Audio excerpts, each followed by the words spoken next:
will never be able to exist without nature. Pierre Bonnard, painter, illustrator, and printmaker. This is The Artful Painter, art lessons for artists, collectors, and people who love art. John Budicin is a painter taught by nature. He lives in California, his home since he moved from Italy when he was just 11 years old. His painter's eye, heart, and mind is filled with the lessons and experiences of his many years of painting outdoors. John is drawn to the golden hours of the setting sun and the subtle colors of the rolling California hills, muted by atmospheric haze as they recede into the distant horizon. It is the dance of light and shadow, of the warm glow of a late afternoon, that catches his eye and compels him to paint. John Budicin is a signature member of Plein Painters of America, Laguna Plein Painters Association, the California Art Club, and the Oil Painters of America.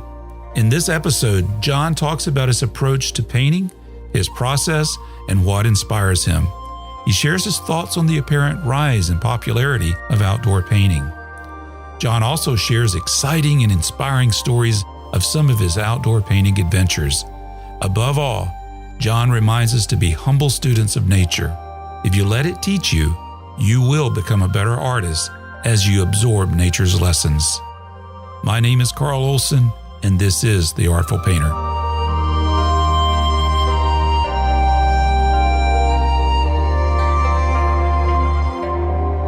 I first heard about you, I gotta say, it's been about 20 years ago. It was in one of the magazines. I can't remember if it was like Art of the West or Southwest Art. Yeah, I think probably one of the, well, either one. I think Art of the West may have been the first one to do a full story on me, which would have been about 2000, I guess. That must have been a good feeling for them to do that. That's a great magazine. Yeah, it was, and they gave me the cover page. I mean, oh, wow. So that was nice. Yeah. Well, when I look at your art, I feel like I'm kind of looking through air, and there's that light haze of atmosphere. You can see that. You can feel the atmosphere, the horizon receding. I see the warm light. I can't even talk. I feel the warm light, and I actually, you feel like you feel the warm light, and it just, and it's all tied together with beautiful color harmony. How did that come about? I don't know. I mean, that's really what interests me is the atmosphere. That feeling of distance, aerial perspective, whatever you want to call it. I don't know what you want to call it, but the atmospheric perspective is really what intrigues me the most. I don't know, just do it until, one day you do it right, and then the next day you do it wrong again. So, it's just a hit and miss situation, to be honest with you. Well, it takes time to learn this. I'm still in the process of learning it, and I look back at some of my early art, and I have a confession to make. I followed Bob Ross for a while, and there is there is no atmospheric perspective in. No, not with Bob's work. But yeah, hey, everyone's has to begin somewhere. I mean, yeah. Not. Well, and I don't mean that as a knock on Bob, right? So I mean, he made a lot of us fall in love with art. Exactly. I mean, I think he was great because he made people aware of art, so and painting and generally what we do. So I think it was great. Yeah, but you get to a point where you say, well, that's his paintings don't look like what I'm seeing hanging in the museums and in the galleries or in the magazines. Like when I guess when I first discovered you is about the time I was really beginning to develop that interest in art, and I'm saying this just looks so much different than that. I want to learn how to do that. Well, I think the difference with what Bob Ross did, he was not looking at nature as such. He was just painting a picture, not a piece of art, just a picture. And that's I think as an artist, what you try to do is create something that's worthwhile. I don't say that you create, works of art all the time, but once in a while you might stumble on it. But I think as an artist, you just put your soul in it, and I think that's a difference, maybe. That reminds me of I was watching a documentary on artist Wayne Thibault. I'm probably mispronouncing his name there, but he said, it would be nice if you feel you're creating some works which are worth looking at, that it's an audacious quest, but a great one. Yeah. I listened to one of his lectures years ago in Laguna Beach. Interesting man. Really, really made me appreciate what he does much more. But he's a very different artist than you. Oh, absolutely. But it's a design element that we're looking at. So, they're not if everybody painted the same, it would be kind of boring. It would be, wouldn't it? Yeah. So I think, you have to admire an artist for his forte, and give him credit for it. There are a lot of great artists today, and more coming, many more than when I started. Well, the show's about you, but I am curious as to who you think is up and coming. What have you taken note, and what are some of the trends that you see in the art world? Gosh, I'm not sure I'm really not sure where it's all going, because the galleries aren't doing much of anything anymore. Collectors are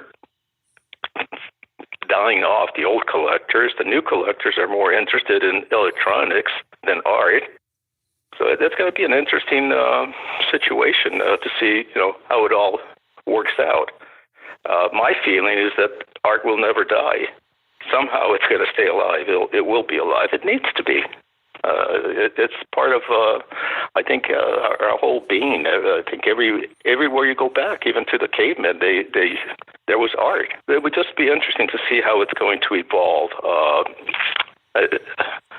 It may take a little bit of time, but I'm thinking it's going to come back strong again. There's a book that was written by an author. His name is David Sachs, I believe. He wrote a book called The Revenge of Analog. And it's kind of like this backlash of digital.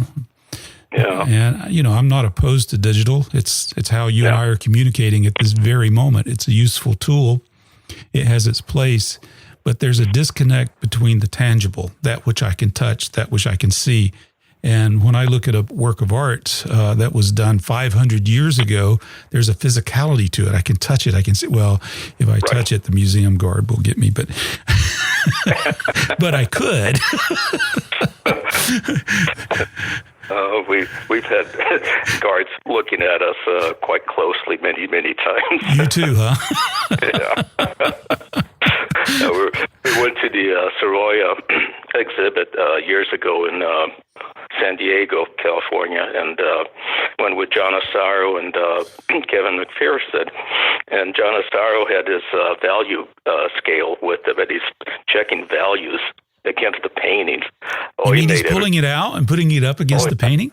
Yeah. Oh, wow. Yeah, he just wants to see, how it check his values, I guess. But anyway, that guard followed us throughout the whole exhibit. He had an inquisitive mind and sought answers. That's great. Yeah. Until you get thrown out. Yeah, true. But I think with the art, art. If you look at digital reproduction of an artwork, it doesn't come across well. It loses whatever the artist put into the painting. I look at the work of Isaac Levitan. I mean, to me, he was such a poet. And when you see his paintings in person, and they're just amazing. The reproduction, some are really good and some are pretty mediocre. That's true. And I've been collecting books. Sometimes that's the closest I'll ever get to it is a book. Oh, true. But that there's nothing like seeing it up close and seeing it for real. Oh, no. The best book that I saw actually was on Nikolai Session. There was the newest one that came out on him, and I can't remember. It wasn't an expensive book, but I thought the reproductions were some of the best that I've seen. Oh, wow. I think when I bought it, it was in the $20 range. So it wasn't a real expensive, but it had great reproductions, better than the most expensive one that I had. If I wanted to see his paintings, where would I go? Where would be the source here in the United States?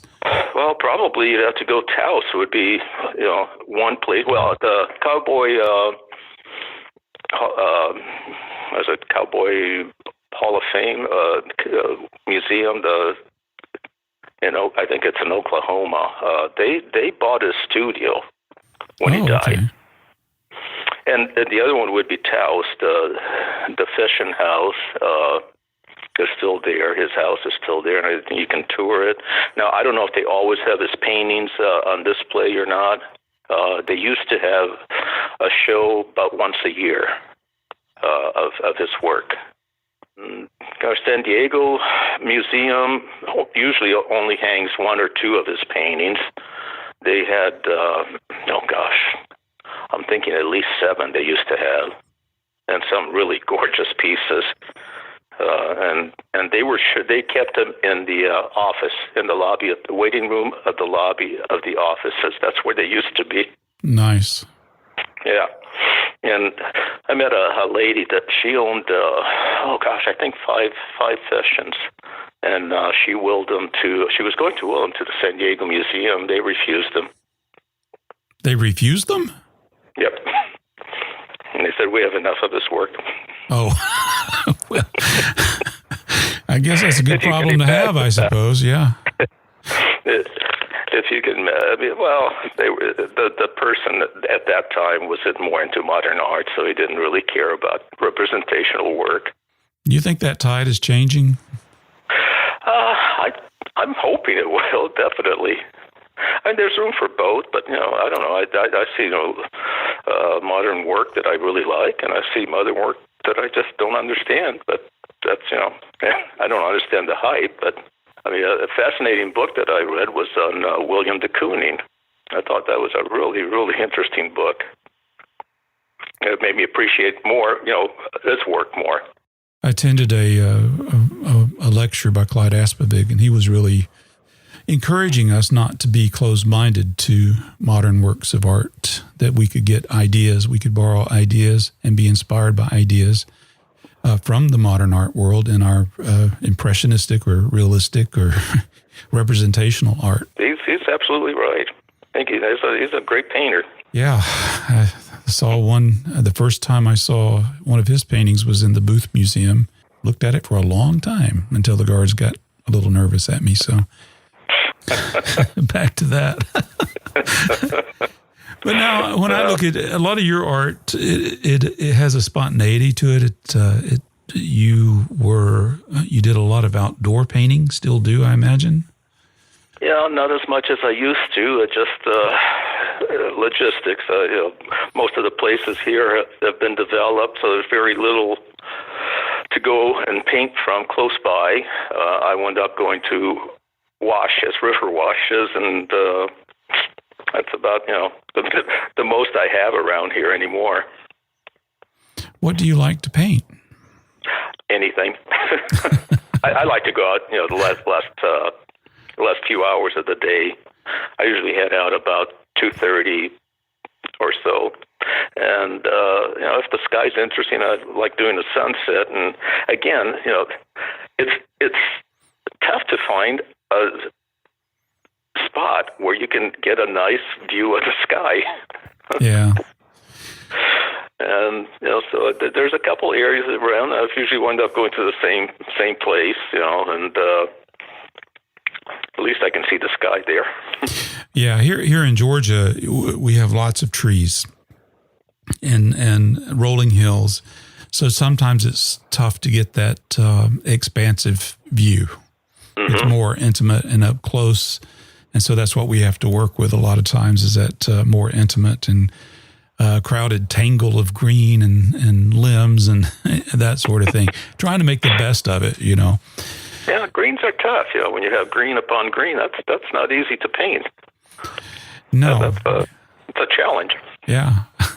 I haven't figured it out yet. Well, I don't think I have. Honestly. But so you're still working on that too. Well, that gives me hope. That gives me hope. Yeah, you never stop working on it. It's an ongoing solving one problem after another. Yeah. Do you paint from memory, perchance, or from references? Sometimes, not very often. I'll usually take the field piece and enlarge that. But when I go out, and more so lately, what I really like to do is go out and spend an hour and a half dealing with the painting outdoors, and then bringing it in the studio and refining it. I don't finish them on location anymore unless I'm, traveling somewhere. But if I close by to home, I just like to, and then I can finish them from memory, from what I remember. Color-wise, I look at the color and reevaluate. Is that really the color I saw? And I go, well, could be, but not really. Doesn't feel right. So you kind of go back and forth. I paint more by what I feel than what I think the color actually is. If I see a color, an example, and I'll put it on the canvas I'm working on, and looking at it, it looks like the right color, but it doesn't feel like the right color. So is the problem the color itself? Is the problem, what's surrounding it, or what? And it could be, any of those things. So you kind of fool around with it until it feels right. I mean, sometimes, you struggle with something forever, it seems like. I mean, I can do a painting in the studio and look at it and scrape it and start over again. And yet, if I compare the colors that I have on the study or on the field piece, they're the same, but they don't have the same vibration or feeling. I don't know what that is or why. Maybe because the painting you do on location has been altered. That color has been altered, a number of times. So say you mixed a blue for the mountain, and then you go back and restate it, revalue it. So there's a lot of different colors that went into it, not just one mixture. And I think when you paint it in the studio, you wind up saying it's, this is the color, but it's the same mixture, so it doesn't have the same vibration. Maybe that's it. I don't know. Yeah. That's just a thought. I've seen paintings that, have color that is not really there to that degree in nature, but it looks really good. It gives that feeling of being there. It's kind of like when you go see the Grand Canyon for the first time, you take a snapshot. Snapshot never matches what you actually saw. And then you see a Thomas Moran painting, and well, that doesn't match what you saw either, but it evokes that feeling of grandeur that you had. Yeah, it's his interpretation, what he feels the color was. It's for me, I like doing sunset pieces, and when I do a sunset, they're usually very, very subtle pieces, and I see sunsets as very subtle. A lot of people see them, very bright. Who's right and who's wrong? I don't know. If it works, it works, But I've seen other sunset paintings that just become garish. We can't have that. No, you don't want that. When you paint outdoors, now you said you don't do as much of it, but I think you've done a lot of it that it does inform whatever you do going forward. There was a lot of experience from that. Oh, absolutely. No, absolutely. No, I try to go out. Now, the summertime here is just too hot to be out. It's 100, over 100 degrees, sometimes 110, and the light is flat during the day usually. You get the best light about 8:30 in the evening, and that's a little bit too late for me. But this time of the year is when I go out, and lately I've been going out maybe 3-4 times a week.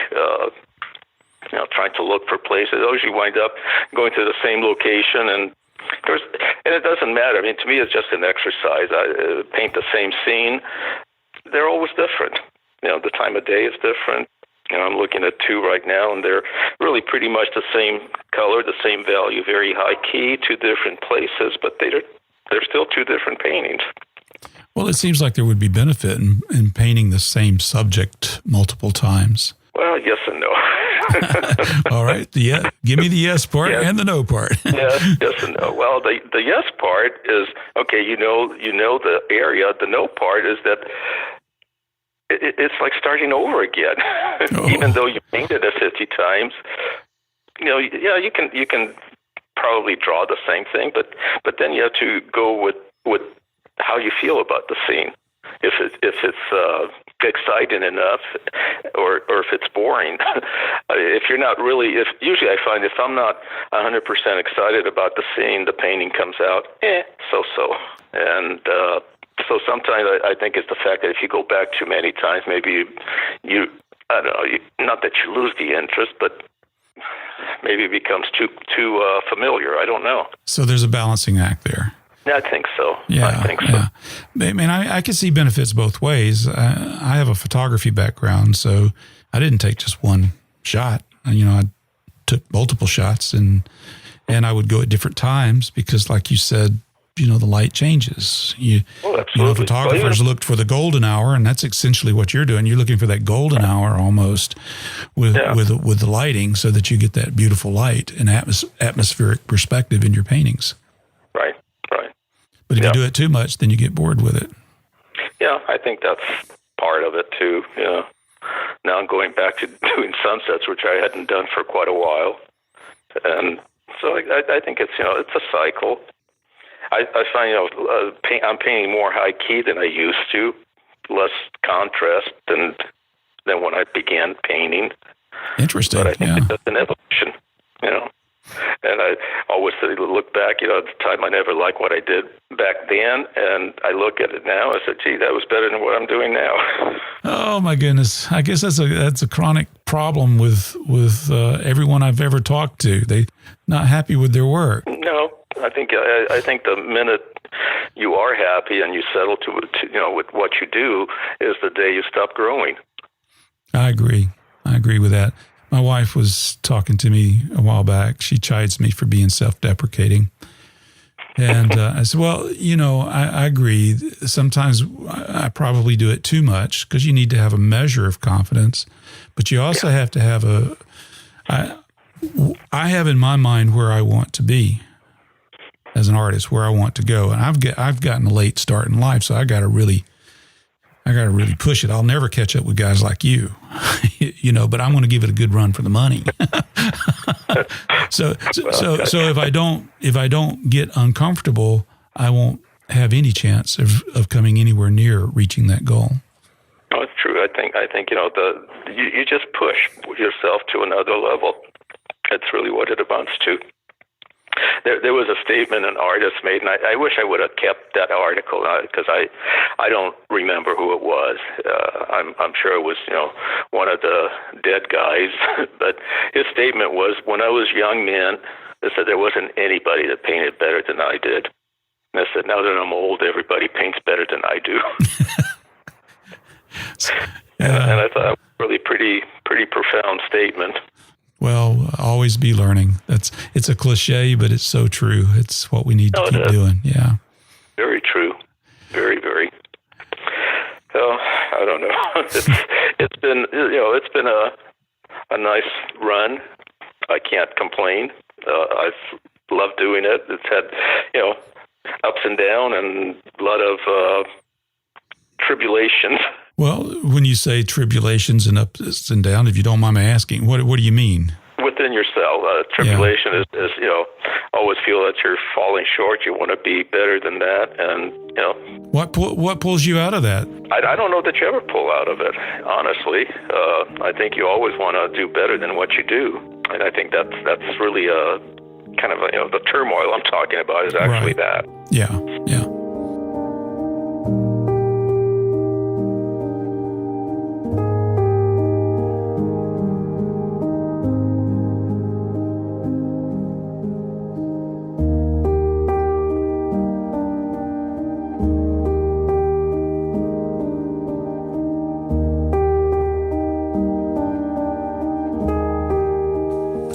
Conversation with Lynn Schmiel a while back, and he doesn't like that phrase plein air that's been been used a lot.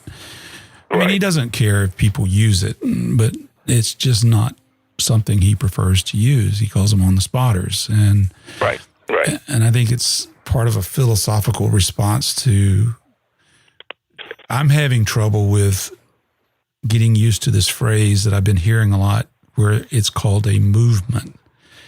And how do you feel about that? Is this really a movement, or is there some good in it? There's bad in it, in between? I don't think it's a movement. I think people have been doing it for centuries. Years ago, I don't know, many years ago, maybe 10 or so, they were trying to coin plein air and saying, what is plein air? What constitutes a plein air painting? And the thing was, well, if it's painted 50% outside and 50% in the studio, then it's not plein air. And another one was, well, if it's realistic, then it's not plein air. It has to be impressionistic. And another one was going to say, well, maybe 80% or 90% in the field and 10% in the studio.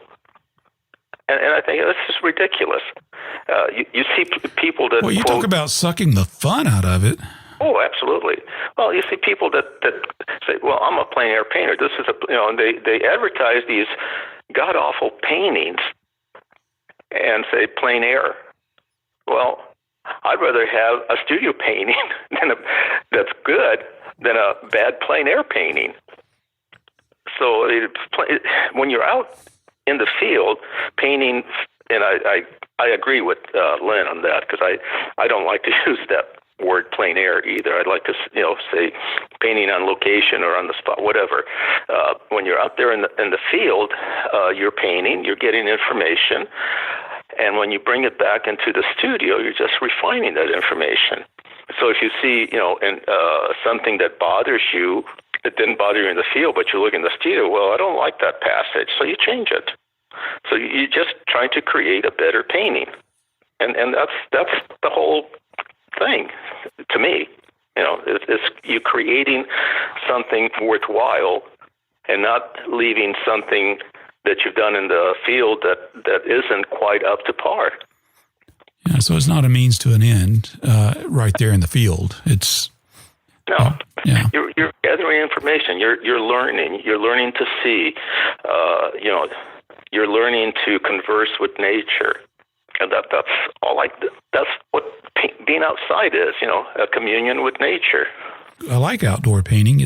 But I also like being in the studio because it's more controllable. And sometimes there's things that I want to paint that I can't.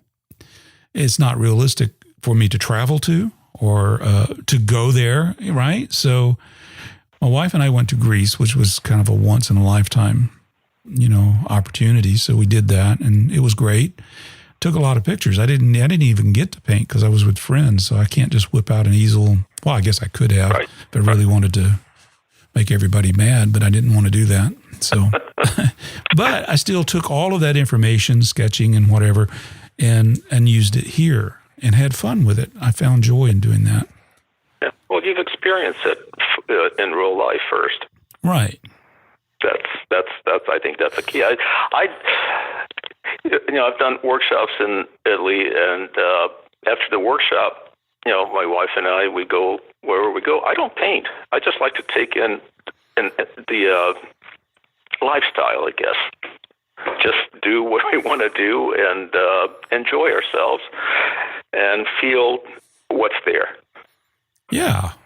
I want to eat the food. Yeah, exactly. I want the Greek salad with the feta cheese on it and a glass of wine or a beer or whatever, and enjoy good conversation with the locals and my friends. Yeah. Yeah, that's exactly it. We went to my hometown. I've done a couple of paintings, from there, but they've all been from images I've shot. I just want to sit there and absorb it. Well, I guess I better back up a little bit because I probably just ticked off a lot of people that are plein air painters. I don't want people to feel that I think it's the being involved in groups like, Plein Air Painters of America, which I think is a fantastic group, fantastic bunch of artists that are in that. It has its value. I think where I got hung up is the competition and this idea that it's a quote unquote social movement. And I just don't see that myself. No, I think, plein air, I mean, when I began painting full time or, got involved with the Plein Air Painters of America. And that was the best thing that ever happened, because we would have a show once a year. We would paint for a week or longer. We worked hard. We painted hard. And then we would invite guest artists and artists that we admired, and that always pushed me, at least, to go a little bit further. I said, I don't want to look bad in their eyes. I don't want them to, so you push yourself constantly. Right. Yeah. And that was that's really what it did. And I think it's great to do plein air events. I don't do them much anymore, only because of the price structure that's developed. My prices are probably twice as much, if not more, than so some of the So you're saying it's pushing the prices down? Well, I don't know. It's pushing the prices down. It's just that you have younger people, younger artists, and their price structure is much lower. I got you. Okay. That's all. I mean, when I started out, my prices were probably what they are now. But that's one of the reasons I shy away from them. I did do the Laguna 20th year reunion of the Invitational, and it went fine for me. I had no complaints. That was one in, probably I hadn't done one in 10 years. I think one of the things I appreciate about the Plein Air Painters of America is the caliber of artists that are in the organization. So the work that they're doing and the education that they're doing is just phenomenal. I have benefited from that. It's really one of the things that have kickstarted my learning in the last couple of years, is through workshops from some of the artists within Papa itself. Mm-hmm. No, they have some of the best artists in the country, and I think we always did. But it's taken a long time to develop to that point too. I think the goal is to have artists that not only are good, but that really love their field and push themselves to a higher standard all the time. I think that's a noble goal. That's what I'd like to do. You were talking earlier about doing the same setting, the same location, multiple times, the disadvantages and the advantages of doing that, the pros and cons. I think about, and you mentioned you'd painted with Kevin McPherson, and he has that book called The Pond where he painted the same thing 360 some odd times, almost 365 days at the pond. Yeah. Wow, that's a lot of painting. Yeah. But when you look at that book, though, you see, wow, what a wide variety of interpretations of that one scene.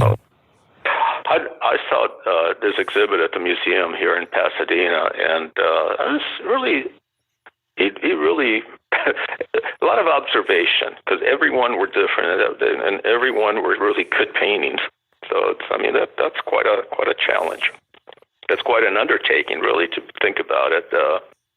And I have to tell you something that when Kevin sent us his book, and I don't know if you know Ken Oster or not, or knew Ken Oster. I know of him. I never met him.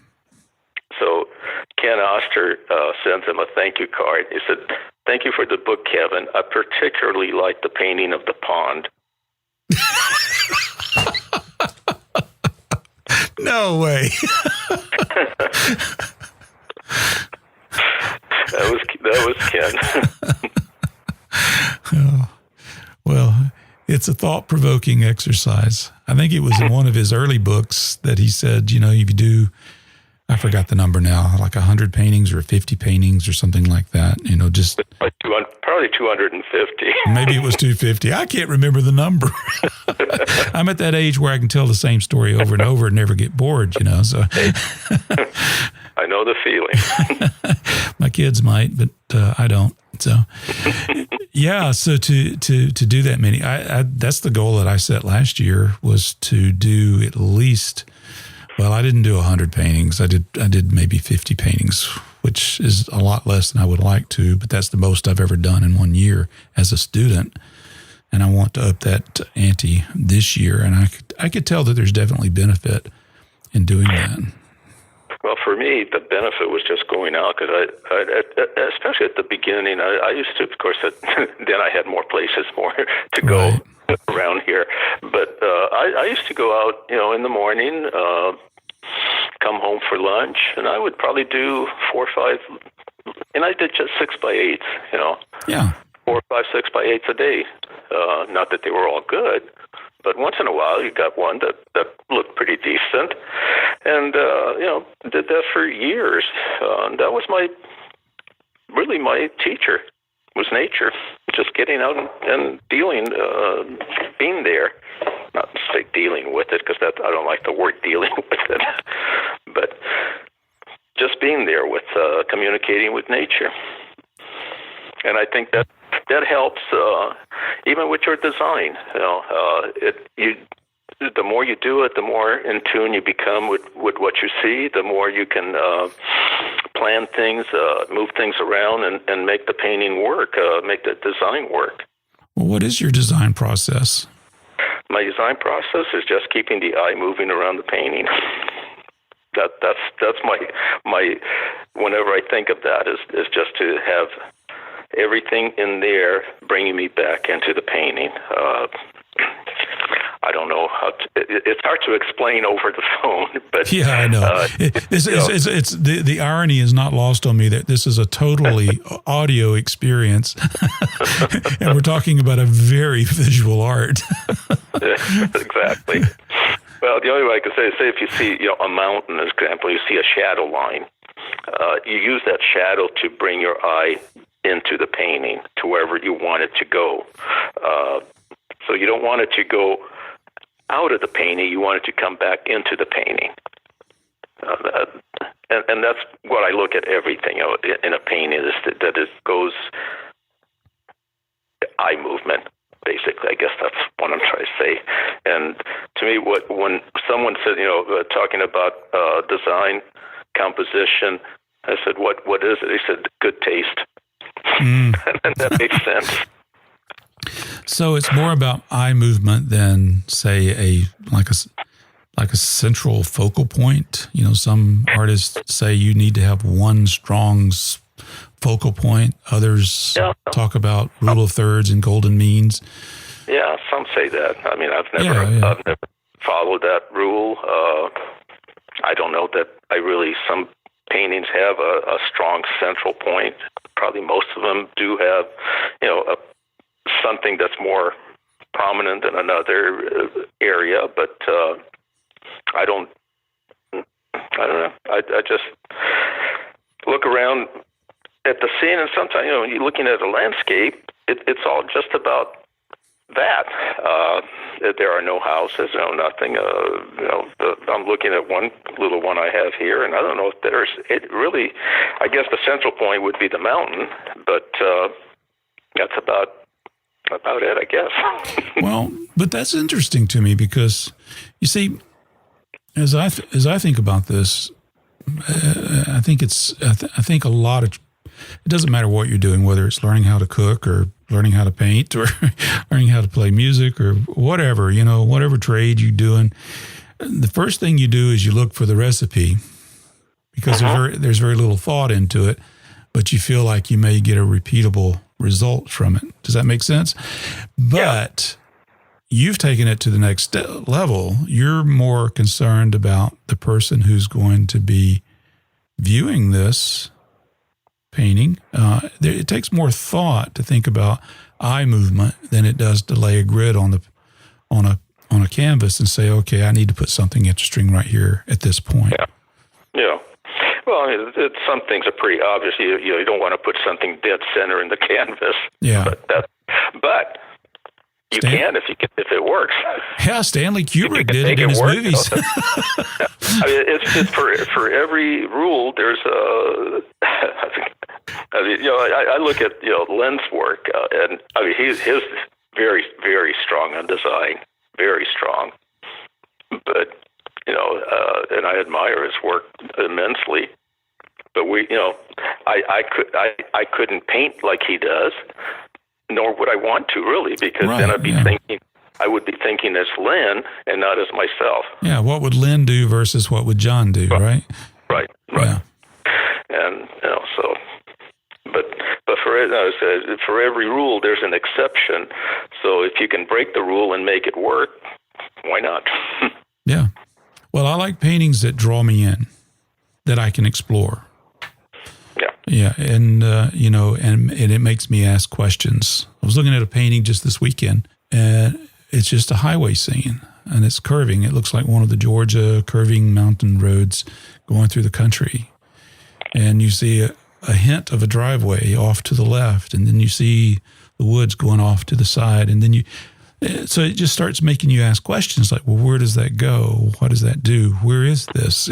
Yeah. And I like that kind of engagement in a painting.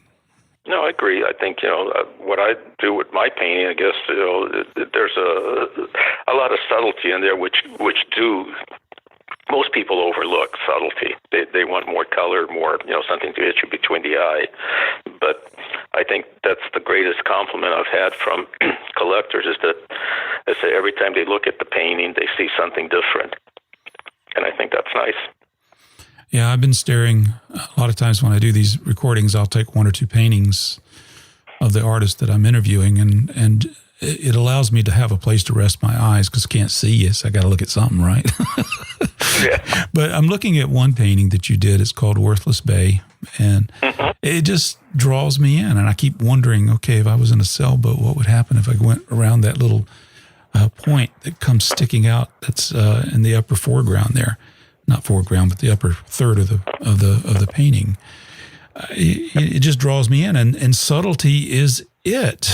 It is subtle. There's the subtle gradation of colors and atmosphere that's in it. Yeah. Well, I remember the painting quite well. That was actually a demo I did on Whidbey Island. Where is that? It's Washington State, just outside of Seattle. What time of day?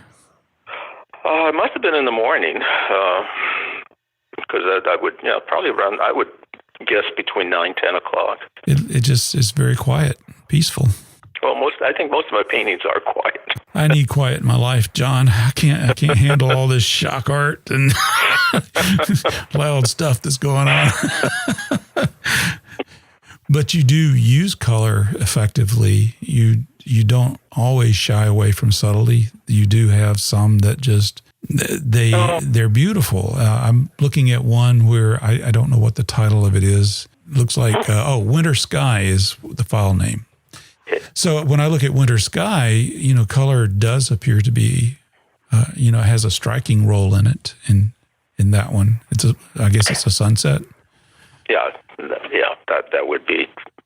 Yeah, and it's true. Sometimes I get brave and use more color. Well, thank you for your bravery.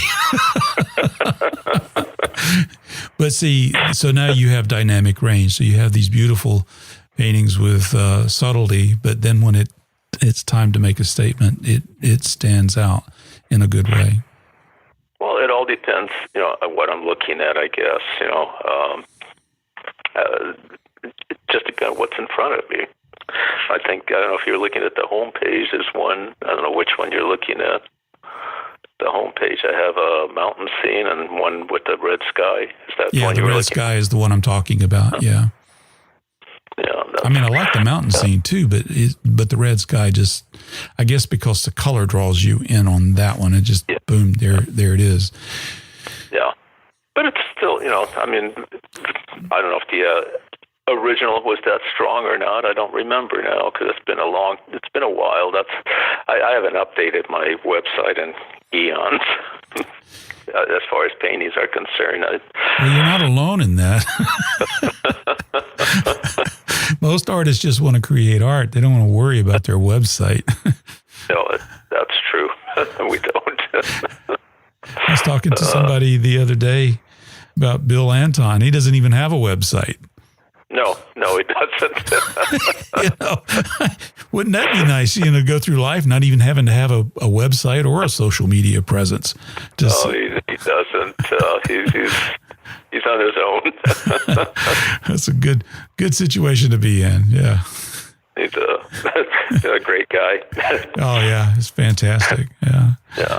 I met Anton, I think, when I first started painting, and he wasn't painting full time then. He was doing mainly drawing, and he was a friend of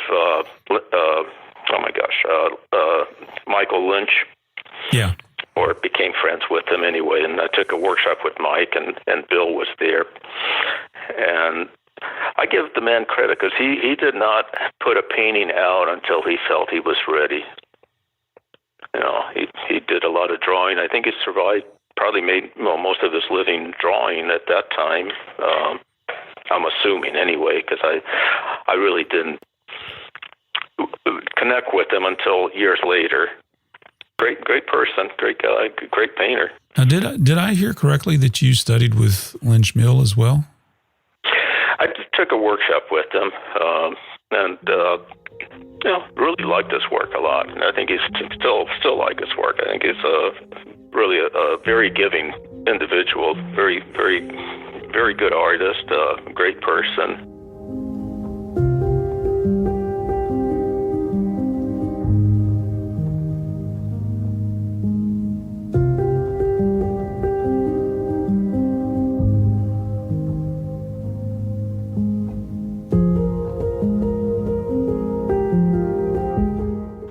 Art is a lonely profession. I think sometimes that's what attracts me to it, but then sometimes it does feel lonely because I don't like creating with someone looking over my shoulder. Oh, that's tough. It really is. I guess you get used to it. I still get shy going out painting, especially in the middle of town type place, Right, yeah. That's why I like to go out where there's nobody else. But you do it, when you do, that's one thing, I guess, one of these movements, the plein air movements, and what we did with the Plein Air Painters of America, we had the camaraderie, and we talked art. We did, and you need that. Yes. I think. We all of us, get together at night and drink wine and talk art. Share ideas. Yeah, that's how you learn, right? Yeah, exactly. Yeah. Sometimes that phrase, being self-taught, I know what people mean by it when they say it. I get it. But if you stop and think about it, there's really no such thing because we learn from others, whether it's through a book, a video, a conversation, school, whatever. Yeah. No, that's why I said, people ask me, where'd you study? I said, I didn't study. I self-taught. Well, no, yes and no, because you aren't. I said, I've taken workshops, and you learn from books, anything, everything. You learn. Go back. You learn from nature. I mean, that was my. Well, that's a great teacher. Yeah. And it tells you, what to put in and what to leave out if you listen to it. Many times I look at the scene and I want to put this one thing in, whether it's a tree or whatever, and I put it in and it doesn't work. Yeah. So, and if you look at nature, it says, it kind of tells you, well, you stupid thing, you put it in, now take it out. So if nature didn't put it there, why should you? Huh? Well, I mean, I can move things around. That's okay. Yeah. I mean, that's part of painting outdoors. You can, if you find a cluster of shape that you like and it works, you can move it. It's just making it work. If it works. What do you think would make us better students? Jeez. Love of what they do. I can't think of anything more than that. If you love what you're doing, you're going to study. If you don't love it, if you're in it for money, an example, then you're going to learn to paint something that sells, and you will keep doing that because it sells. But I think if you love what you're doing, I think that's it. I can't think of anything more than that. So I guess if you just focused in on what sells, you could fall into the trap of being, it'd be a soul-sucking thing to have to formulaically put out the same thing over and over. But I notice in your body of work, you have a wide variety of subjects, whether it's marine, architectural, urban, landscape, mountains, bays, oceans. It covers the gamut. Well, it's just, whenever you travel and we have, gotten together with a group of artists, you paint different scenes. That's the whole thing. I love painting the ocean areas, but unfortunately for me now, it's, the drive would be an hour, and that's not a bad drive. But the problem is I would have to leave either at 5 in the morning and then come back before 2:30 in the afternoon. Otherwise, that 1 hour drive would be 3 hours. Oh, yeah, that would not be fun. No. So I don't get there too much, although I have friends that live there and invited me to stay there and paint, and do you think I should do it more often. Are you in a more suburban area or isolated? I mean, I'm not familiar with. San Bernardino is basically an hour from Los Angeles, an hour from Palm Springs. Okay. Basically anywhere from 30 to an hour from the mountains, depending where you go in the mountain. The desert, it's all close by, but the traffic has gotten so bad. Do you ever look inward and think, well, what can I paint right here in my backyard? Well, I painted clouds from my backyard. But no, I don't. I really, sometimes the average, I don't know. I guess it doesn't appeal to me. If it doesn't appeal, if a neighborhood, painting a house doesn't appeal to you, then why paint it? Yeah. You just go through the motion. So I guess that is a challenge. You got to find something that moves your heart. It can be hard. I challenge. It's a challenge to me. I live in a place, as I mentioned earlier, that's very green. Well, look at in some of the areas in Tuscany. When you paint there's a lot of green. There's a lot of green. I don't know if I have that in the workshop area. If you go in there, the one painting that shows up, you can see how green and green. But Yeah. there are other colors to break it up. But there's still a variation in the green. There's still a lot of variation. And the other one, which is a 7x10, lower further down, that was painted on location in a town called San Gimignano. And the reason I was painting there, and this German person, he must have been a professional photographer, wanted to take a picture of me painting with the painting, and which he did. And he did send me the image, which was nice of him. Nice. But there was a lot of green as well there.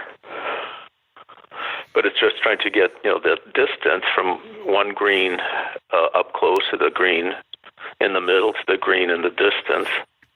So it's a perspective. You have a lot of planes and lines that are very strong in that image. Yeah. Yeah, and that helps. That helps to get your eye around the painting. Yeah, exactly.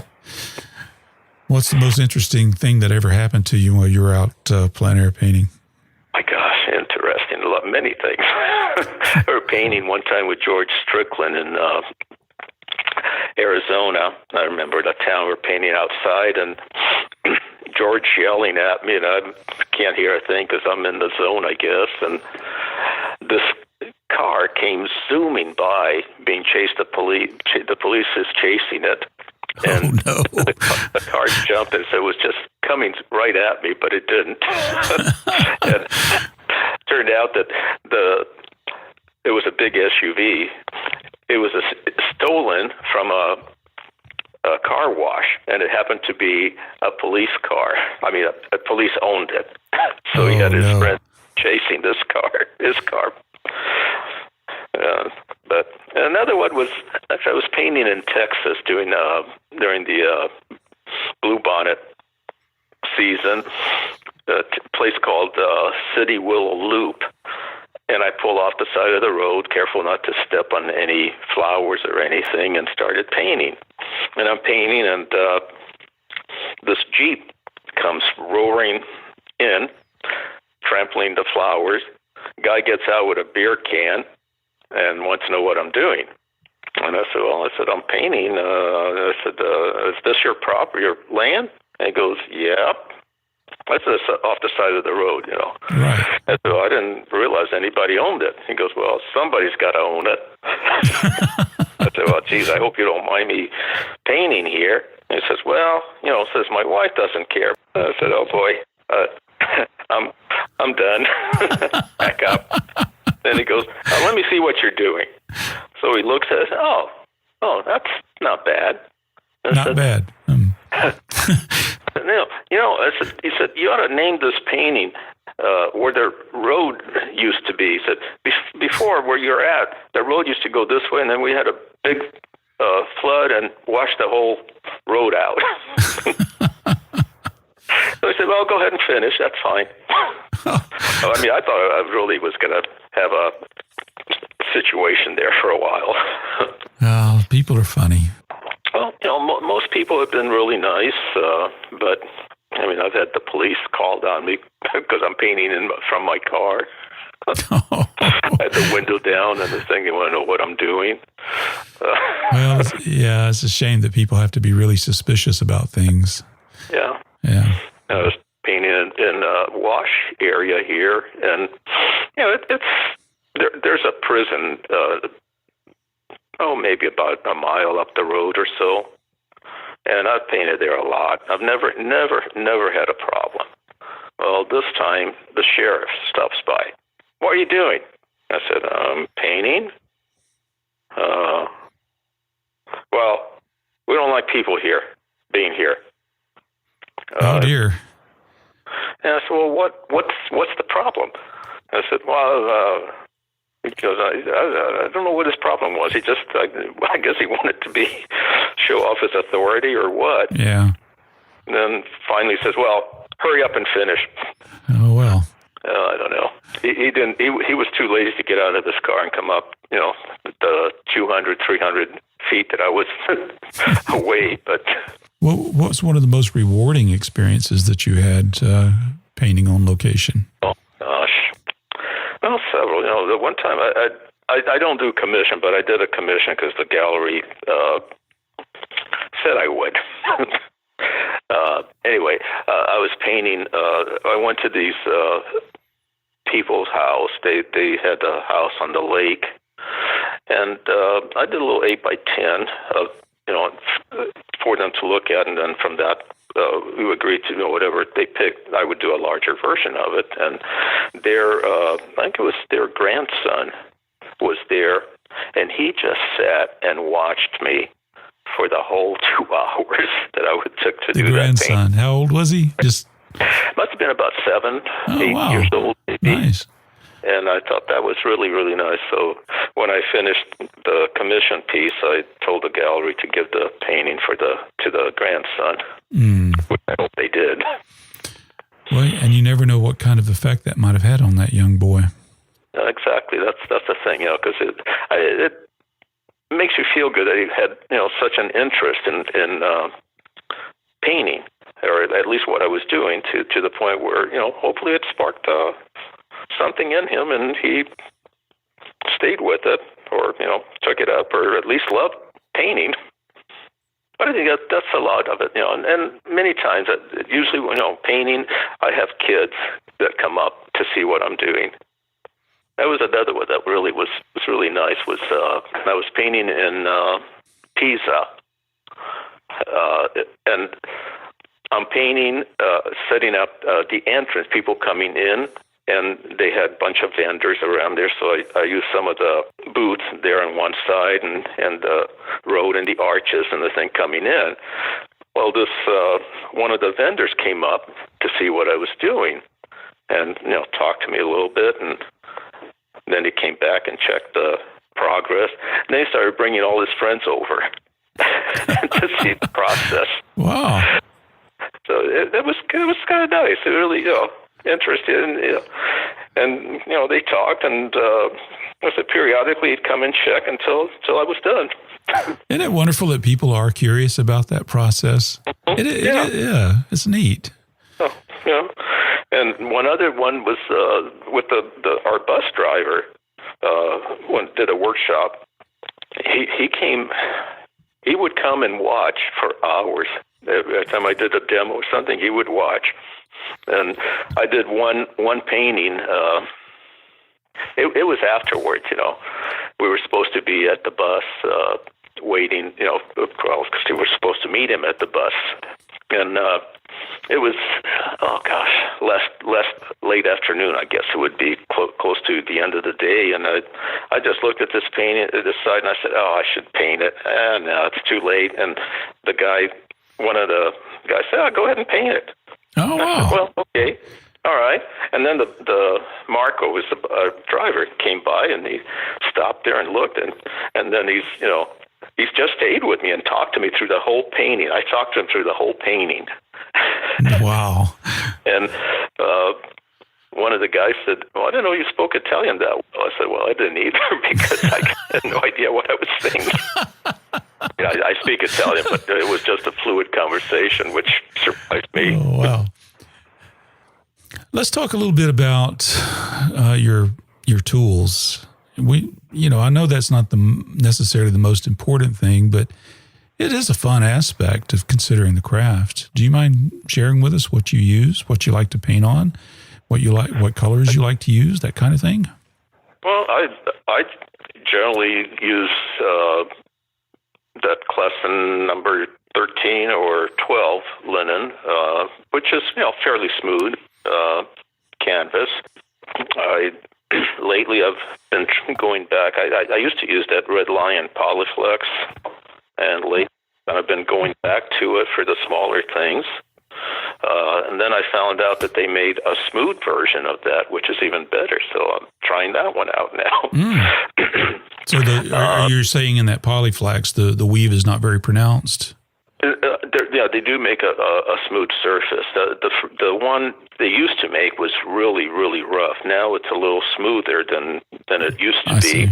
I've never used it, so I don't know. I haven't seen it. I think that's all Lynn uses, this Red Line Polyflex. Yeah.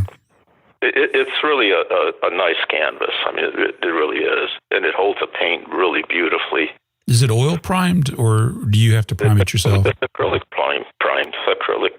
But okay. It really holds better than the oil prime surface. Wow. Which, surprisingly. I imagine it's more affordable than linen. Oh, much more, yes. Yeah, you pay, I don't know, maybe, not familiar, but used to be like $60 for a roll. Now it's probably closer to $100, but. Do you mount it to a board, or where you stretch it? I glue it down to, for the small pieces, I used to use, nothing but gator board. Yeah. Because of the weight.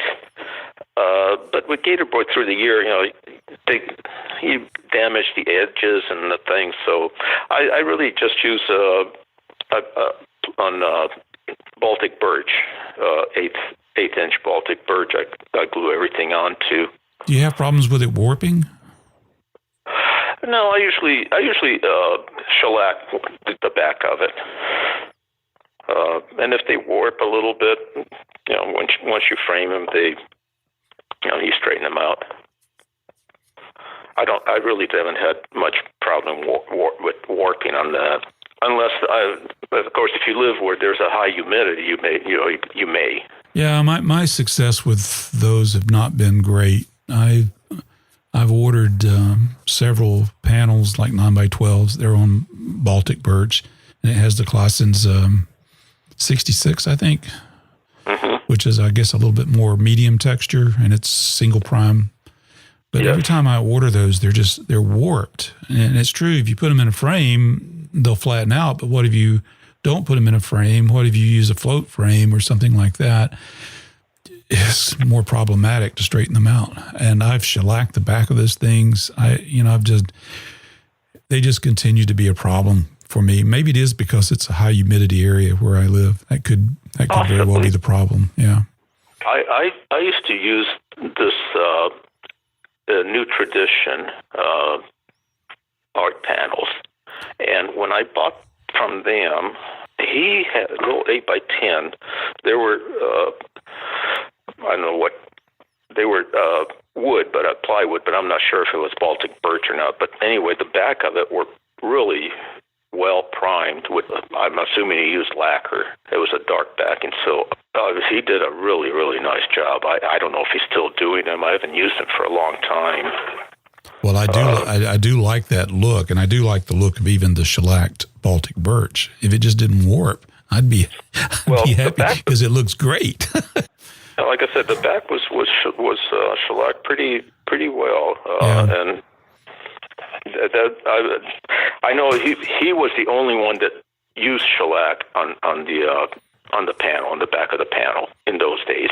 I don't know about today. Like I said, I don't know. Well, that's a good point about the gator board. I do like gator board because it's light, but you can damage the edges. I mean, it's definitely, yeah, and the back too. Yeah. That's why I went to the Baltic birch and I glue those down. I find it easier to make my own than I used to buy them, and I said, I don't know. I like using weird sizes. Sometimes I'll do 7x10 or 6x10. Yeah. 8x12 or whatever, and so that's the reason. And it doesn't take that long. You can't buy it like that. Exactly. No. But now, why do you like to use those weird sizes? I don't know. I just like it. Would you stop asking me these dumb questions? I think my when I view something, I always it's always more wider than tall. I've talked about it with other folks. I like wide aspect ratio, and I also like square panels. I like square, and then I like wide. But the standard size is like 16 by 20, and a lot of that was started with photography because they had standard paper sizes for the enlargers, and then they started creating standard size frames. And so everybody got locked into 8x10s, 11x14s, 16x20s. And I never liked that aspect. I never have liked it. See, I prefer a 14x20. Yeah. I'm with you on that. Well, that's and good. That's why. I just do strange things. Sometimes I have a panel, like I'm looking at one, it's like 10x16. Yeah. And I like that size. Well, that's cool. Yeah. Okay. I'm okay with this. not that you need my not that you need my approval, but yeah. Well, if I were watching you paint, what would I see on your palette? Color-wise, I use cadmium yellow light, cadmium orange, used to be called cadmium orange light, made by Grumbacher. Okay. If I use Old Holland, then it would be a yellow deep, I believe, or extra deep. I can't remember what it was offhand. Then cad red light, alizarin, dioxazine purple, ultramarine blue, cerulean blue, and that's I like the Grumbacher, and it's cerulean blue hue. Yeah, I like that. I like that that version there. Yeah, it's very nice. The Grumbacher has, to me, the best color and the best consistency. Yeah, I agree. Phthalo green, sap green, and a color called phthalo yellow green, which looks like a bright green, and titanium white. Yeah. Matt Smith introduced us at a workshop to that phthalo yellow green from Grumbacher. Yeah, that's a nice And they're just nice color. I use them to alter a mixture. I don't use them right as they are.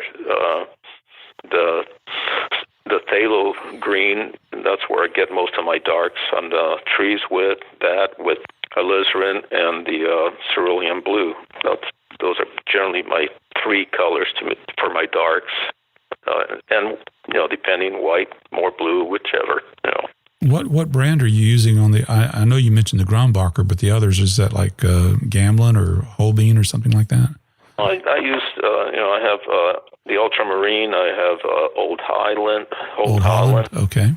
Yeah, the other ones I'm not really too particular. I have sometimes I use blocks. Yeah, I haven't used that, but I've heard of it. The Utrecht, they make a alizarin, a permanent alizarin, and that one's very strong. You have to be careful with it. It's pretty potent. I see. Yeah. And I think Gamblin makes a permanent alizarin as well. They do. They make a alizarin crimson and then the permanent alizarin. I don't know what pigment they're using for the permanent, but I don't know either. I don't have any earth colors because I can get the mud pretty quickly. So no burnt sienna, no raw umber, anything like that. No. The dioxazine purple gives me with white, either yellow or the orange or combination. And it gives me most everything I need. So. Do you paint with mediums of any sort, or do you paint direct from the tube? Actually, direct from the tube. Yeah. Yeah. At the beginning of a painting, I'll thin down with mineral spirit, just to get a wash. I lay in, wash, and quickly put in my values. But then after that, it's all straight from the tube. Do you work like dark to light, or do you have a particular approach? Okay. Yeah. I'll work anyway. I'll put light over dark if I have, John, I like the way you paint. Let's don't overthink this thing, right? Yeah. I look at Richard Schmidt, when he does a painting, he's so perfectly, he has to clean his palette every few minutes, and I would be his worst nightmare. We're the bad kids sitting in the back row of the workshop. That would be me. Oh, man. Well, John, you've been a joy to talk with. I really appreciate you taking the time to be on the Artful Painter podcast. Oh, my pleasure. Appreciate it.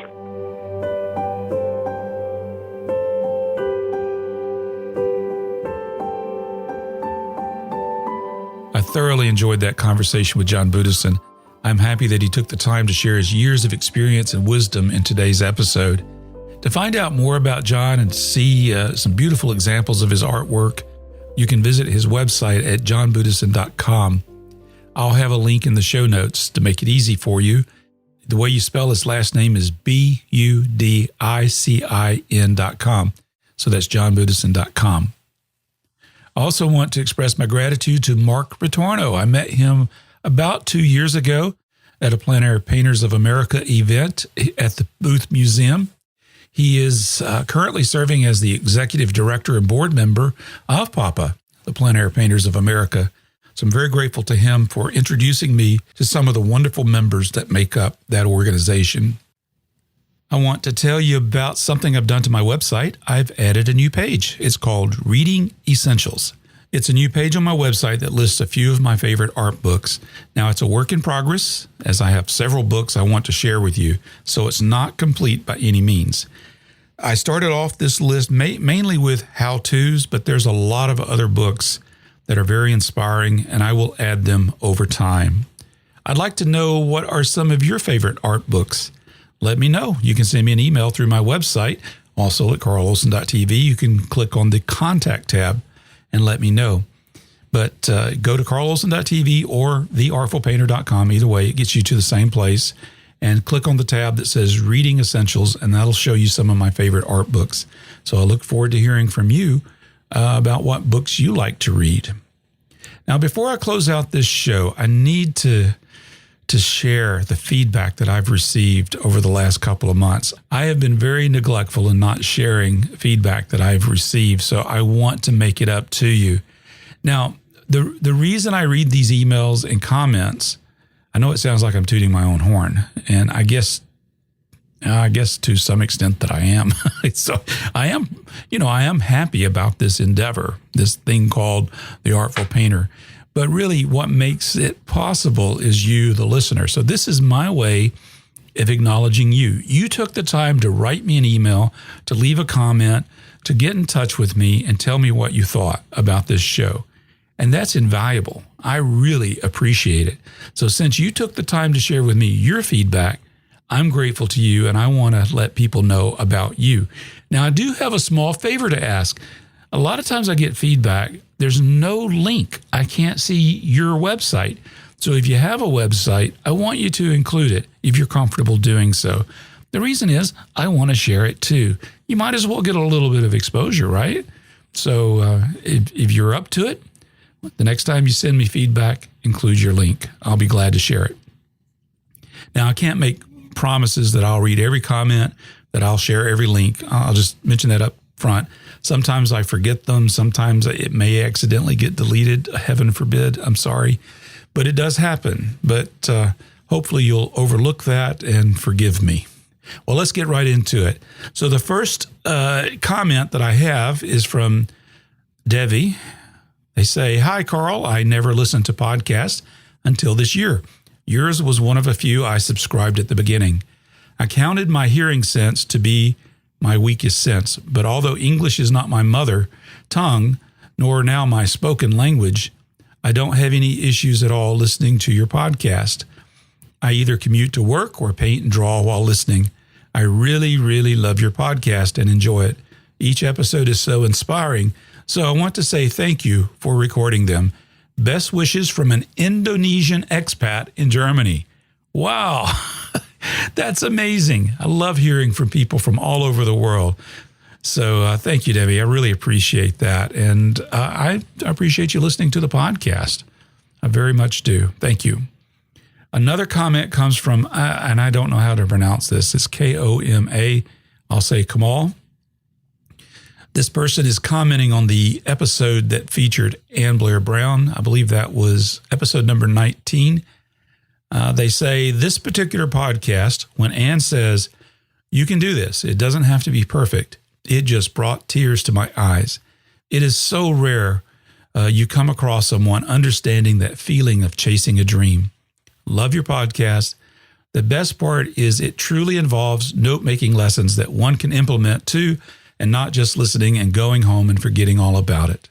Thank you for those kind words, Kamal." And I agree with you. You know what? When I'm editing the podcast, that's when I'm doing my note taking, and I do. I got a whole notebook full of notes. I should share them sometime. Well, anyway, thank you for that. I really appreciate your kind comments. The next one is from Joshua. He says, "My name is Josh. I'm a big fan of your podcast and also a baby painter." I don't know if he means he paints babies or he's a beginner. I'll take it from the way it's worded. Also a baby painter. Does that mean you've just started? Well, that's the way I feel. I'm kind of a baby painter. But if you're a real baby painter, that's okay too. That's great. Anyway, he continues, "By the way, big thanks for all the great interviews you put out on your podcast. I've listened to all you have available, some even a couple of times, as well as all of Eric Rhodes' Plein podcast episodes over the past several months. It's so much to take in, and I have been practicing with watercolor paper and gouache. Anywho, keep up the great work and keep on painting. Best, Josh." Thank you, Josh. I appreciate that. Yeah, and it's great to have these other podcasts that are out there too. It seems like when we're learning, there's just this insatiable desire to consume as much as we can. But of course, in all that consumption, we got to remember to take some time out to create. I got this comment on YouTube. It amazes me how many people actually listen to this podcast on YouTube. I know in the past I've received advice that, it's not good to have these long format audio only. Some people call them fake videos on YouTube, but I have a lot of people that listen to it on YouTube. It's convenient for them. And so I'm glad they do. So this one came from artist Luz.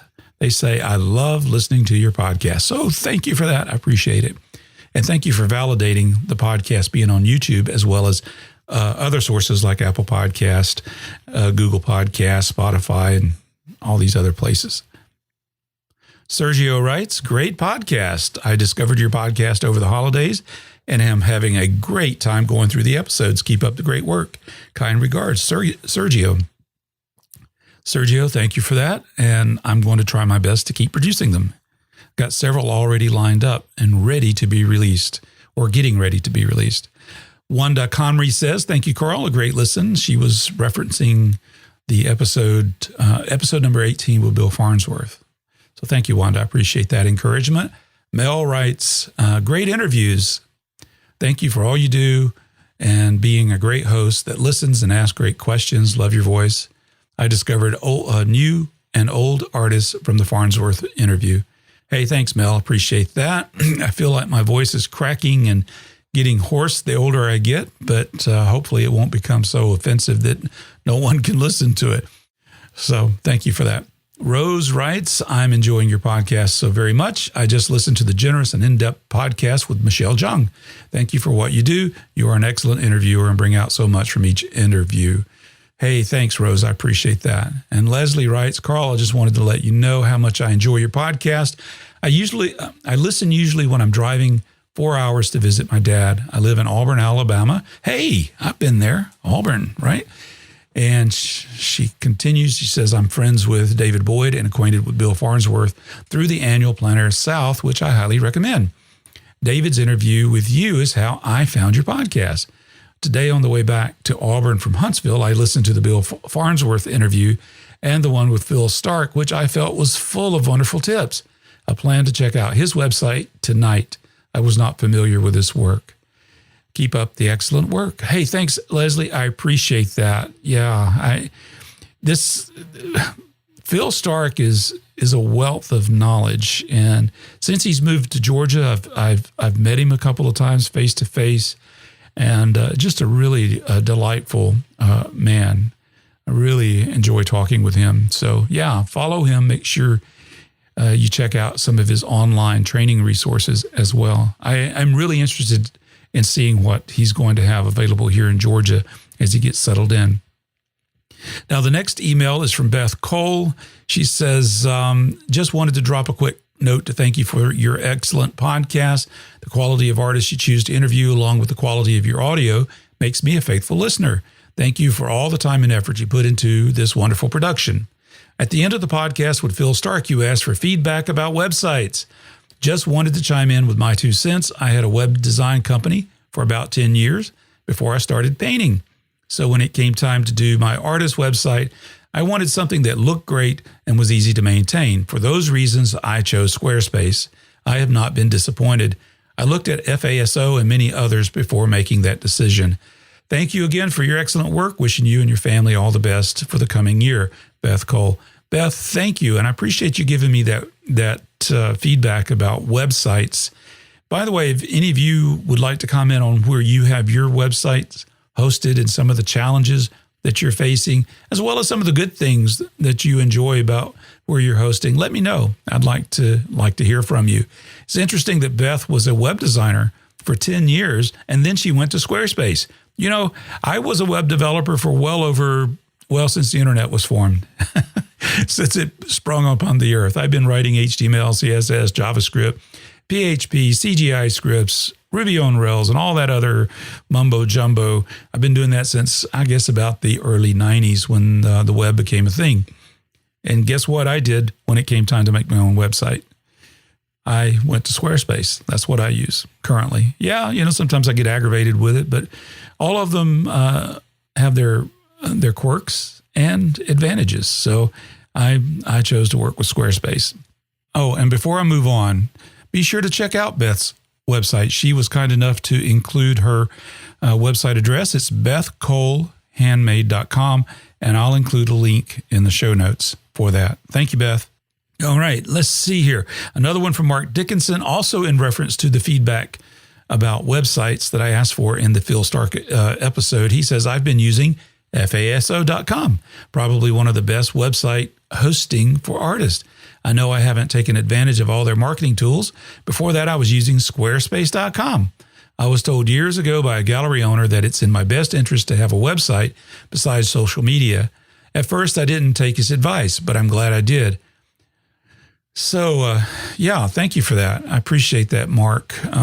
Good feedback. So you did the opposite. You were on Squarespace, but then you switched to FASO. And I know probably the majority of artists that I know are on FASO. They do a pretty good job of providing websites, and their email marketing tools that they have are pretty good as well. So that's a nice plus. The only downside I have with FASO, and I don't think it's a fault necessarily of FASO, but most of the websites that I have seen that artists have on that platform, they look like they were done in the 1990s.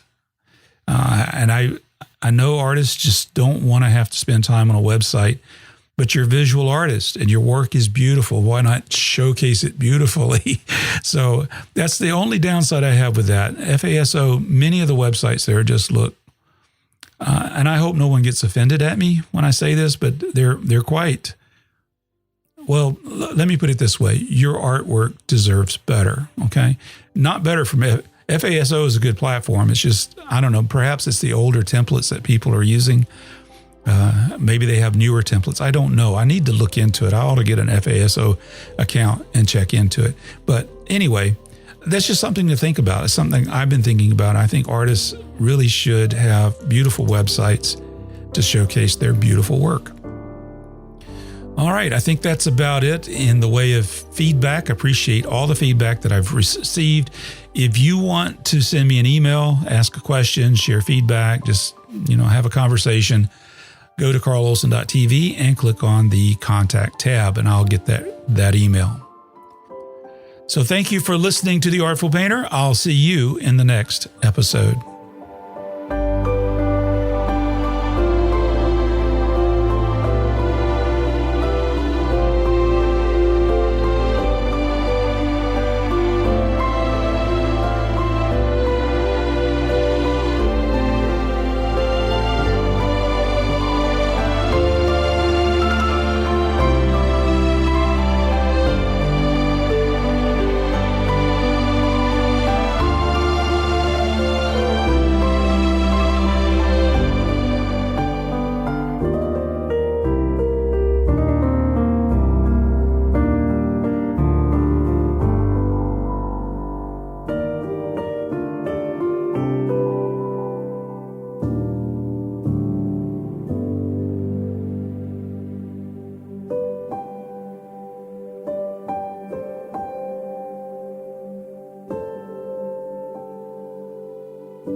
Picture on the TV.